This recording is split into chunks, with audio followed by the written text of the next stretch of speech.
Will you give me what I ask?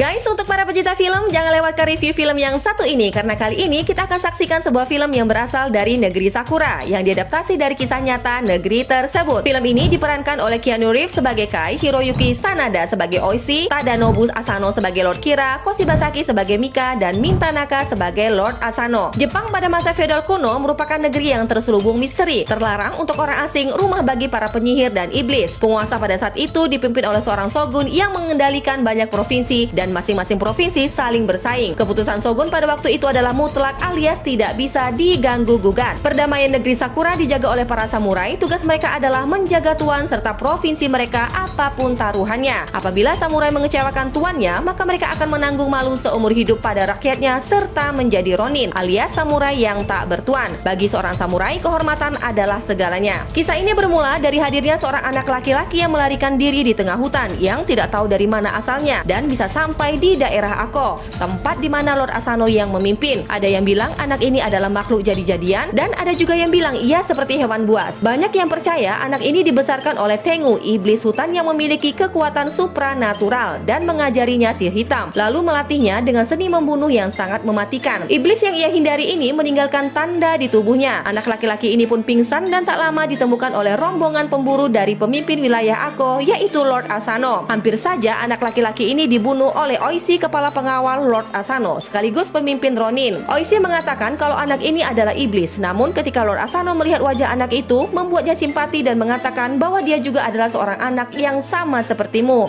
He's a child, just like you. Akhirnya Lord Asano menyelamatkannya pada waktu itu dan membawanya pulang. Meskipun banyak samurai yang menentang, namun Lord Asano bisa melihat ada sesuatu di dalam diri anak ini yang tidak bisa dilihat oleh para samurai lainnya. Lord Asano kemudian mengizinkan anak ini yang bernama Kai tinggal di tanah Ako walaupun letaknya sedikit terasing dari istana. Lord Asano juga memiliki anak perempuan yang bernama Mika dan selalu bermain bersama Kai. Hingga seiring bertambahnya waktu, mereka saling memiliki rasa walau terhalang adat dan status. Mika adalah orang yang paling mengerti dan bisa menerima Kai. Para samurai percaya kehadiran Kai ini akan membawa sial bagi negeri mereka. Walau para samurai ini memandangnya rendah dan menganggapnya anak setan, Kai sesekali tidak pernah sakit hati apalagi melawan mereka. Bahkan Kai bertekad akan membalas kebaikan Lord Asano dan anaknya Mika apapun taruhannya. Suatu hari rombongan Lord Asano termasuk Kai melakukan perburuan terhadap hewan raksasa yang selalu meresahkan warga. Hewan ini sengaja diburu karena sebentar lagi shogun akan datang ke negeri mereka. Tentu biar negeri mereka ini menjadi aman. Suara hewan tersebut mulai terdengar dan mereka bersiap-siap memanahnya. Namun dengan tubuhnya yang besar dan memiliki ekor yang panjang, membuat hewan ini dengan mudah melibas ekornya kepada para pemburu sehingga mereka semua terjatuh, termasuk Lord Asano. Kehadiran para pemburu di hutan ini ternyata menjadi perhatian seekor rubah putih yang sangat aneh karena memiliki dua bola mata yang berbeda. Para pemburu dan Kai terus mengejar hewan raksasa tersebut dan berusaha membunuhnya. Monster hewan itu pun mengamuk hingga satu persatu para samurai dihabisi. Ia lari masuk ke dalam hutan lalu dikejar Yasuno, dan ketika Yasuno terjatuh, posisinya sangat terjepit. Bahkan monster kutu kupret ini sudah siap siaga berlari menyeruduk Yasuno. Namun dengan sigap Kai berlari ke arah monster itu dan menusuknya dengan pedang. Monster tersebut pun terjatuh hingga akhirnya tewas. Seketika itu juga Kai melepaskan pedang yang menusuk tubuh monster itu lalu memberikannya kepada Yasuno. Bukannya berterima kasih, Yasuno kutu kupret malah mengatakan lebih baik dia mati dibunuh hewan buas itu daripada diselamatkan oleh manusia campuran alias Kai. Tak lama datanglah rombongan Lord Asano yang mengira Yasuno lah yang membunuh hewan buas tersebut. Betapa berbunga-bunganya hati Yasuno mendapatkan pujian dari Asano. Ibarat kata pepatah Nie, lembu punya susu, sapi punya nama. Namun sepertinya Kai tidak mempermasalahkan hal itu. Melihat darah yang ada di tangan Kai, sebenarnya Oishi tahu kalau yang telah membunuh monster jelek tersebut adalah Kai. Tapi apa boleh buat, kebenciannya membuat Oishi tidak mengatakan apapun kepada Lord Asano. Ketika para rombongan mulai meninggalkan hutan, Kai dikejutkan dengan hadirnya seekor rubah yang seolah mengawasinya. Di tempat lain, Tuan Kira, penguasa provinsi Nagato, terlihat sedikit cemas dan kesal. Rubah yang bermata aneh yang dilihatnya Kai tadi sekarang berada di kediaman Lord Kira dan menuju ke ruangannya. Ternyata rubah tersebut adalah rubah jadi-jadian dan merupakan menemukan seorang wanita yang menjadi penyihirnya Lord Kira. Rupanya monster yang dihadapi rombongan Tuan Asano tadi adalah monster kiriman dari Mizuki, penyihir Lord Kira. Lord Kira berharap Tuan Asano tewas diterkam oleh monster tersebut, namun ternyata dia masih hidup. Sementara di istana Lord Asano, anaknya Oishi yaitu Chikara memberikan kabar gembira kepada Tuan Putri bahwa ayahnya dan para rombongan telah kembali dan berhasil mengalahkan hewan raksasa itu. Tuan Putri Mika sangat senang menyambut ayahnya. Namun sebenarnya selain Tuan Putri mengharapkan kembalinya sang ayah, tentu saja tidak bisa dipungkiri mata Tuan Putri mencari-cari keberadaan Kai karena sangat mengkhawatirkannya. Who are you looking for? Tuan Putri juga menjelaskan kepada ayahnya bahwa dia telah mempersiapkan semuanya untuk menyambut kehadiran Shogun serta para pemimpin provinsi yang lain. Tuan Putri mendapat kabar bahwa Kai sudah kembali dan terluka. Seketika malam itu juga, Tuan Putri langsung menuju ke kediaman Kai yang letaknya tidak terlalu jauh dari istana. Setibanya di sana, Tuan Putri langsung masuk dan sempat membuat Kai agak sedikit kaget akan kehadirannya. Tuan Putri mengatakan, "Aku mendapat kabar bahwa kau terluka." Namun Kai mengatakan bahwa ini tidaklah parah. Tuan Putri menjelaskan bahwa sebenarnya dia tahu yang membunuh monster itu bukanlah Yasuno. Terlihat dari matanya yang sedikit malu-malu ketika mendapat pujian dari ayahku. Tuan Putri mengatakan, "Mengapa kau tidak berterus terang saja? Apalagi kau sering mendapatkan perlakuan yang tidak baik dari Yasuno." Namun Kai menolaknya dan berkata, "Semua yang diberikan oleh Lord Asano sudah sangat melebihi dari apa yang aku harapkan." Kai pun meminta Tuan Putri untuk kembali karena dia tahu di sini bukanlah tempatnya, apalagi kalau seandainya ketahuan oleh Tuan Asano. Kemudian Tuan Putri pun kembali dan singkat cerita, malam itu datanglah rombongan Shogun yang akan berkunjung ke istananya Lord Asano, dan tentu saja Lord Asano beserta anaknya telah mempersiapkan sambutan dengan sangat meriah. Shogun pun berterima kasih kepada Asano atas sambutannya, dan ini bukti bahwa Provinsi Ako dan Lord Asano sangat menghormati Shogun. Lord Asano, Ako is magnificent, as always. Ternyata Kai juga hadir di istana tersebut untuk melihat kehadirannya Shogun. Namun Kai melihat dari rombongan itu ada seorang wanita yang sepertinya merupakan wanita jadi-jadian dari seekor rubah yang dilihatnya di hutan pada waktu itu. Kai pun akhirnya memberitahukan hal ini kepada Oishi, kepala samurai, bahwa dia melihat penyihir di antara para barisan selir yang dibawa oleh rombongan Shogun. Namun Oishi tidak percaya akan ucapannya Kai dan mengatakan padanya hanya iblis yang mempunyai kekuatan melihat penyamaran seorang sihir. Apakah kau juga iblis? Jika tidak, maka kau hanya tersihir oleh seorang wanita cantik. Keesokan harinya, tibalah Kira yang merupakan lord dari provinsi Nagato yang berkunjung ke Ako untuk menghadiri turnamen yang memang sengaja diadakan Lord Asano untuk menyambut kedatangan Shogun. Dan ketika pertama kali melihat Putri Mika, Lord Kira sudah tertarik padanya dan berharap kelak Tuan Putri akan menjadi miliknya. Turnamen pun akan segera dimulai. Pesertanya adalah Yasuno, perwakilan dari samurai Ako, karena beliau dianggap telah mampu menghabisi monster pada waktu itu, dan perwakilan seorang samurai dari provinsi Nagato yang bertubuh sangat besar. Meski sebenarnya Kai memiliki kemampuan bertarung yang luar biasa, ia dilarang untuk ikut karena statusnya hanyalah seorang campuran. Namun ketika genderang pertarungan sudah mulai dipukulkan, perwakilan dari Ako belum juga muncul, membuat Lord Asano, Oishi, Shogun, dan yang lainnya sangat cemas. Ternyata Yasuno terkena sihir. Sementara sudah tidak ada waktu lagi nih untuk melaporkan hal ini kepada Oishi. Akhirnya dengan berat hati dan sedikit khawatir, Kai langsung mengenakan pakaian petarung menggantikan Yasuno. Tiba di arena pertandingan, petarung dari Lord Kira sudah tidak sabar menanti kehadiran petarung dari Asano. Mereka pun akhirnya bertarung dengan mengerahkan segala kemampuan mereka. Namun petarung dari Lord Kira begitu tangguh hingga membuat pedang Kai pun patah dan kemudian memukul Kai sehingga topeng yang dikenakannya pun terlepas.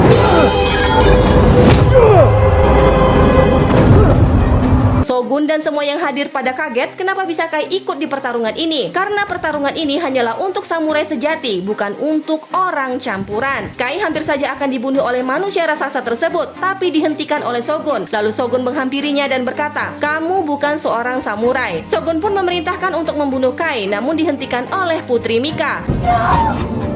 Melihat anaknya yang membela Kai, Lord Asano memohon kepada Shogun dan mengatakan semua ini adalah salahnya. Shogun pun pergi dengan kesal dan memerintahkan Oishi untuk melepaskan pakaian Kai, kemudian memukulnya. Sebenarnya ini adalah rencana yang sengaja diatur oleh Lord Kira untuk mempermalukan Lord Asano di depan Shogun. Lord Asano sangat marah kepada putrinya karena secara tidak langsung membuat dirinya dipermalukan oleh anaknya sendiri karena membela orang asing. Malam itu Mizuka melancarkan rencana besarnya bersama Lord Kira menggunakan perantara laba-laba beracun yang muncul dari sifat iri dan benci yang ada di diri Kira. Ia menyusup ke kamarnya Lord Asano dengan menggunakan sihirnya untuk membuatnya berhalusinasi, seolah melihat Kira sedang melecehkan putrinya Mika. Dalam keadaan yang tidak sadar, Lord Asano pun akhirnya menyerang Kira. Dan sayangnya, ketika Lord Asano telah sadar, semua kejadian yang telah terjadi dilihat secara langsung oleh semua orang, termasuk Shogun. Shogun pun murka dan menganggap Lord Asano telah mempermalukan dirinya, termasuk provinsinya sendiri, karena berusaha membunuh lawan tanpa senjata. Hukumannya adalah mati. Tapi karena pengabdiannya Lord Asano ini kepada Ako, maka Shogun mengizinkan Asano melakukan seppuku,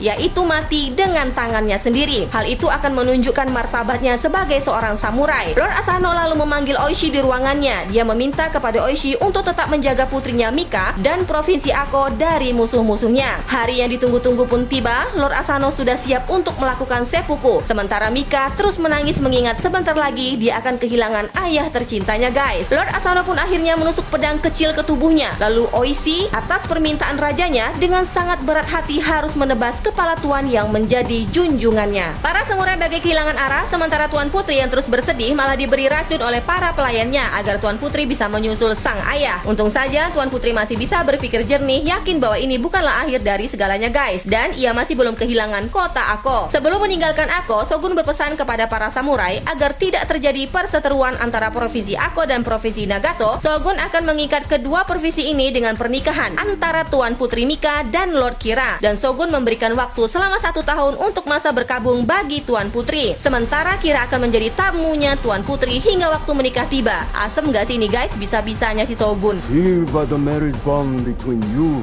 and Lord Kira. Shogun juga berpesan kepada Oishi bahwa dia dan samurai lainnya sekarang menjadi ronin alias samurai yang tak bertuan. Kemudian Shogun melarang mereka untuk membalas dendam atas kematian raja mereka. Shogun secara tidak langsung juga menyerahkan Ako kepada Kira. Seketika setelah Shogun pergi, dengan sombongnya Kira mengusir para samurai dari istana Ako, melemparkan Oishi ke penjara bawah tanah agar hilang terkubur semangat juangnya. Sementara Kai juga ikut diasingkan. Setelah 1 tahun kemudian, akhirnya Oishi dikeluarkan dari penjara. Ia dilemparkan di jalan kota Ako yang seolah sekarang seperti kota mati. Oishi disambut oleh anak dan istrinya. Ia bertanya kepada istrinya tentang keberadaan para samurainya. Istrinya mengatakan bahwa mereka semua telah meninggalkan Ako. Lalu kemudian Oishi bertanya bagaimana keadaan Tuan Putri. Istrinya menjawab masa berkabung Tuan Putri hampir selesai dan sekarang Tuan Kira telah membawanya ke istananya untuk persiapan pernikahan mereka. Lalu Oishi tiba-tiba bertanya tentang Kai kepada Chikara, kemana Kira telah membawanya. Ternyata selama ini Kira menjualnya ke Pulau Belanda untuk dijadikan budak, guys. Mendengar penjelasan Chikara, Oishi pun meminta anaknya mempersiapkan 3 buah kuda dan berpamitan kepada istrinya bahwa dia akan mencari Kai demi menjalankan misi balas dendamnya. Oishi juga memberikan tugas kepada anaknya agar menunjukkan pedang kecilnya kepada teman-teman samurainya dan katakan bahwa dia akan menemui mereka di Danau Hitam 1 minggu lagi. Tibalah Oishi ke Pulau Belanda dan melihat Kai yang sedang bertarung dengan sangat brutal.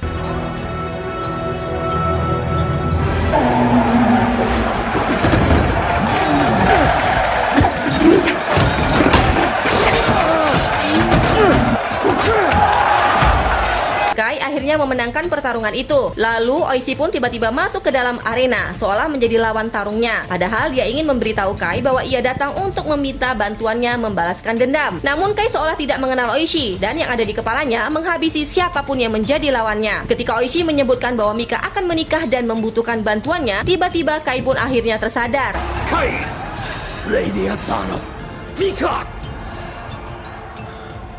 She needs your help. Mereka berdua berpura-pura seolah saling menyerang, membuat strategi agar bisa keluar dari tempat itu. Akhirnya mereka pun berhasil melarikan diri. Oishi kemudian sempat meminta maaf karena dulu ia tidak percaya akan ucapannya Kai bahwa Kira memiliki tukang sihir yang berhasil membuat kekacauan yang akhirnya mereka kehilangan Raja Asano. Kemudian di istananya, Lord Kira yang sedang berlatih dengan brutal mendapat kabar dari salah seorang anak buahnya bahwa Kai telah melarikan diri dan dibantu oleh Oishi. Dengan wajah asemnya, Kira meminta silumannya dengan cara apapun untuk menghabisi mereka. Tibalah Kai dan Oishi di danau yang telah mereka sepakati. Mereka disambut dengan teman-teman samurainya. Di sini mereka kemudian menyusun strategi untuk membunuh Kira. Ada yang ditugaskan mencari para samurai untuk bergabung, ada juga yang ditugaskan sebagai mata-mata untuk mencari informasi tentang Kira. Sebagian lagi pergi ke desa pembuat pedang. Ketika mereka tiba di sana, ternyata desa itu pun berada di bawah kekuasaan Lord Kira. Mereka menyamar sebagai petani yang membutuhkan pedang-pedang tersebut. Namun ketika salah seorang dari prajurit itu memeriksa tangan Chikara, akhirnya ketahuan bahwa mereka bukanlah petani.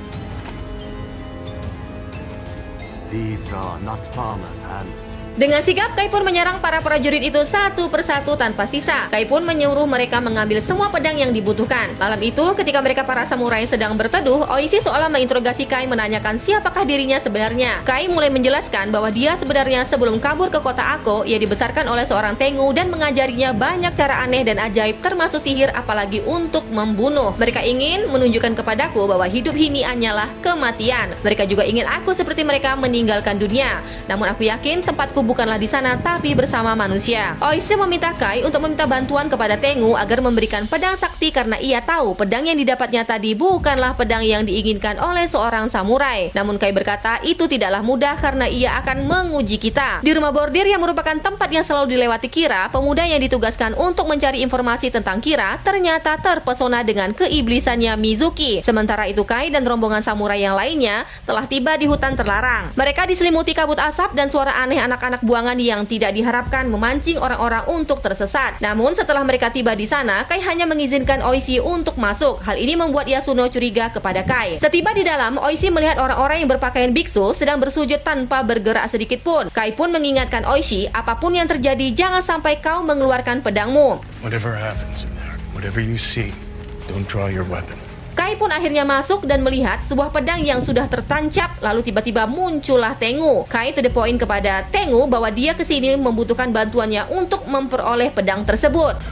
Will you give me what I ask? Tengu mempersilahkan Kai untuk mengambilnya. Namun Tengu mengingatkan kembali kepada Kai untuk apa dia membantu orang yang telah menghina dan membencinya. Kai mengatakan mereka orang baik dan terpaksa ke sini. Aku akan mengujinya. Apabila Oishi mampu bertahan dan tidak mengeluarkan pedangnya, maka ia berhasil. Namun ketika dia menghunuskan pedangnya, maka dia dan semua orangnya akan mati. Karena sesungguhnya banyak orang yang ternyata datang ke sini namun tidak satu pun yang berhasil, guys. Tengu pun mengingatkan Kai bahwa dia tidak akan pernah bersatu dengan orang yang dicintainya. Seperti kisah kedua orang tuanya dulu. Tengu mulai menceritakan dahulu ayahnya adalah seorang nelayan Inggris dan ibunya hanyalah seorang petani. Mereka saling mencintai, namun karena perbedaan adat dan status, ibumu pun mencampakkanmu agar mati di hutan ini. Lalu kamilah yang telah menyelamatkanmu dan merawatmu, tapi ternyata kau malah melarikan diri. Sementara Yasuno dan para Ronin yang menunggu di luar tiba-tiba masuk, guys. Lalu biksu yang tadinya diam tidak bergerak akhirnya pun bangun dan melawan para Ronin. Oishi kaget dan bingung apa yang seharusnya dia lakukan. Satu persatu ternyata teman-temannya mati dibunuh oleh biksu dan sekarang anaknya yang menjadi korban biksu tersebut. Draw your sword.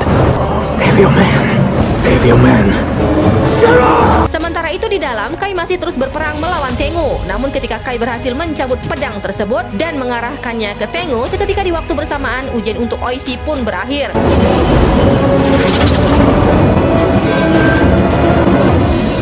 A gift not forgotten. Pedang-pedang para biksu pada bermunculan dan mereka satu persatu mengambilnya. Dengan gembira, mereka berhasil mendapatkan pedang istimewa tersebut dan kemudian mereka sekarang melanjutkan perjalanan untuk menemui teman-teman mereka yang lain. Setibanya Oishi di sana, pemuda yang tadi ditugaskan sebagai mata-mata memberi informasi bahwa malam ini Kira akan ke kuil. Mereka pun dengan penuh semangat menggunakan kesempatan ini untuk membunuh kutu kupret Kira. Chikara mau ikut untuk melakukan misi ini, namun ayahnya melarangnya dan memintanya untuk tetap di sini. Mereka pun berangkat dengan semangat yang berkobar. Namun ketika mereka tiba di sana, ternyata ini adalah sebuah jebakan yang di luar Nurul. Laki-laki yang dikira Lord Kira ternyata jelmaan siluman kutu kupret. Banyak para sahabat mereka yang akhirnya menjadi korban. Dengan bangga, siluman membawa pedang milik Oishi ke hadapan Kira karena menyangka Oishi telah tewas. Padahal pedang itu sempat diberikan Oishi kepada temannya. Nenek sihir itu juga melapor kepada Tuan Putri bahwa para Ronin termasuk Kai telah tewas dan menyalahkan Tuan Putri seolah dialah penyebabnya. Your half-breed is dead. Di sisi lain, seorang Ronin gendut yang lucu sedang terluka parah. Dia meminta maaf kepada Kai karena dulu sering mengganggunya. Kai pun mengatakan, aku tahu hal itu dan aku tidak pernah marah padamu. Tak lama, Ronin gendut itu pun akhirnya wafat. Oishi sangat terpukul atas kejadian ini dan terus menyalahkan dirinya. Mengapa tidak dari dulu dia membalaskan dendamnya? Meskipun mereka mati, pasti mati dengan penuh terhormat. Namun, Kai dengan cepat membangkitkan kembali semangat Oishi untuk tidak menyerah. Pagi harinya, Kai melihat rombongan penghibur yang diundang Tuan Kira untuk tampil di acara pernikahannya dan meminta rombongan tersebut tersebut untuk membantu mereka menyusup ke sana. Di kesempatan itu juga, Yasuno akhirnya sadar dan meminta maaf kepada Kai karena selama ini dia membencinya. Dan seharusnya dialah yang mendapatkan penghargaan dari Lord Asano ketika berhasil membunuh hewan raksasa di waktu itu. Sebagai gantinya, ia memberikan pedang kesayangan miliknya kepada Kai. Sebelum mereka pergi ke istananya Kira, Oishi mengumpulkan sisa Ronin yang berjumlah 47 Ronin itu, termasuk Kai, untuk memberikan semangat kepada mereka. Dan satu persatu diminta menulis nama mereka yang disertai stempel darah sebagai bukti perjuangan mereka kepada rakyat Jepang, bahwa mereka para Ronin setia kepada rajanya dan memperjuangkan keadilan untuk sang raja. Now, we are 47. Oishi dan para Ronin lainnya menyamar sebagai rombongan yang diundang untuk tampil di acara tersebut. Saat berada di sananya Kira, mereka mulai melakukan pertunjukan untuk sang raja. Sebagian lagi menyusup untuk melakukan serangan. Panah, pedang, dan tombak saling beradu di lorong-lorong istana. Namun ketika salah satu panah mengenai Oishi, membuat topengnya pun tersingkap. Semua yang hadir terkejut karena tidak menyangka mereka berhasil menyusup. Akhirnya Kira pun langsung membawa Tuan Putri kabur. Peperangan pun pecah dan para Ronin melawan musuh satu persatu. Tuan Putri sempat melihat Kai dan memanggil namanya. Dan dengan senjata yang sudah dipersiapkan Tuan Putri, ia pun berusaha melawan Kira dan melarikan diri. Mika akhirnya menemukan Kai, namun kali ini Kai harus menghadapi siluman sihir kutu kupret. Siluman itu berubah menjadi naga raksasa yang menyerang Kai dengan kekuatan sihirnya. Akhirnya Kai pun memanfaatkan pedang pemberian Tengu untuk membunuh Mizuki si kutu kupret.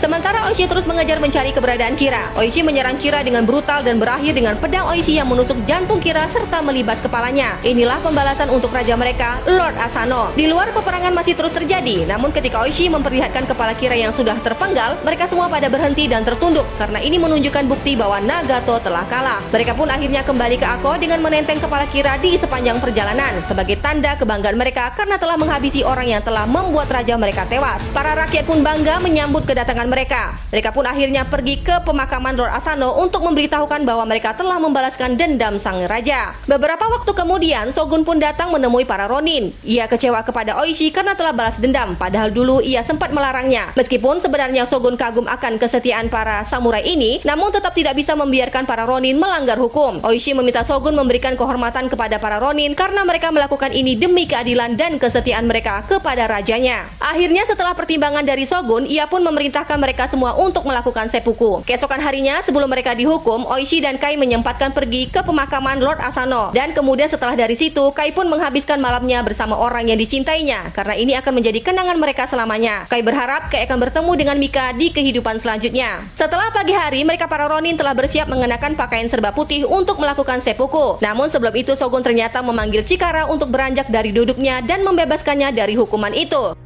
Wait! Chikara, son of Oishi. Step out! Oishi, I will not deny our country your bloodline. Your son shall live to serve Ako. Karena akan memberikan tugas kepada Chikara untuk mengabdikan dirinya kepada Ako. Setelah itu para Ronin pun melakukan seppuku dengan bangganya karena ini merupakan suatu kehormatan yang tak ternilai untuk mereka dengan disaksikan oleh Shogun, Tuan Putri, keluarga bahkan seluruh rakyat Ako. Sungguh pemandangan yang sangat menyayat hati guys. Namun pada akhirnya mereka pergi dengan tenang karena telah menyelesaikan misi mereka. I will search for you through 1,000 worlds and 10,000 lifetimes until I find you. Dari kisah 47 Ronin ini mengajarkan kita bahwa kesetiaan dan keberanian adalah kunci untuk menjaga kehormatan serta memperjuangkan keadilan meski harus dibayar dengan pengorbanan yang begitu besar. Jangan lupa like dan subscribe. Sampai ketemu di review selanjutnya. Terima kasih dan bye.